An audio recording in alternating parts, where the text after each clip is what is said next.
One of the greatest challenges in prayer is that we think that we do all the talking.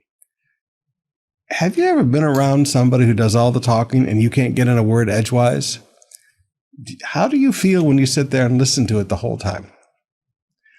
Now my question is, how do you think the Father feels when you think that prayer is a one-way conversation with you doing all the talking? Let me tell you what I've learned in my short life.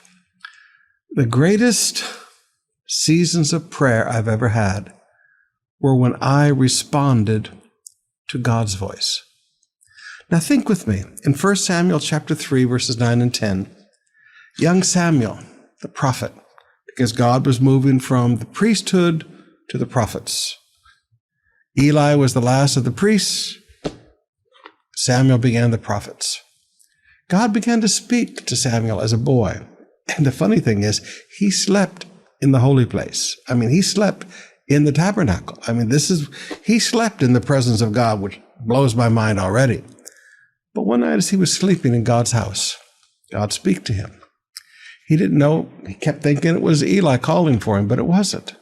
Finally, Eli figured it out and said, "This is how you answer, Samuel.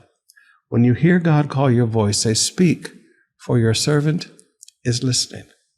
It's not hard when God begins to speak to you. Just say, "Lord, speak, because I, your servant, am listening." Now, with that in mind, look with me in our devotions today in Psalms chapter 27, verse 8. "My heart has heard you say, 'Come and talk to me.' And my heart responds, 'Lord, I'm coming.'" Wow, I love how the New Living puts that. My heart has heard you say, "Come and talk with me." Not talk to me, talk with me. My heart responds, "Lord, I am coming." Beloved, when God begins to wake you up in the night and you hear that still small voice in your heart, don't roll over and go back to sleep. Get up and talk to him.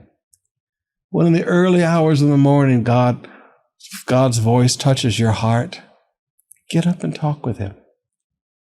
Sometimes it happens on an airplane and I go hide in the toilet for a little while and spend some time in prayer. The most beautiful times in prayer, the greatest times of revelation and understanding passages in the Word, were when God initiated.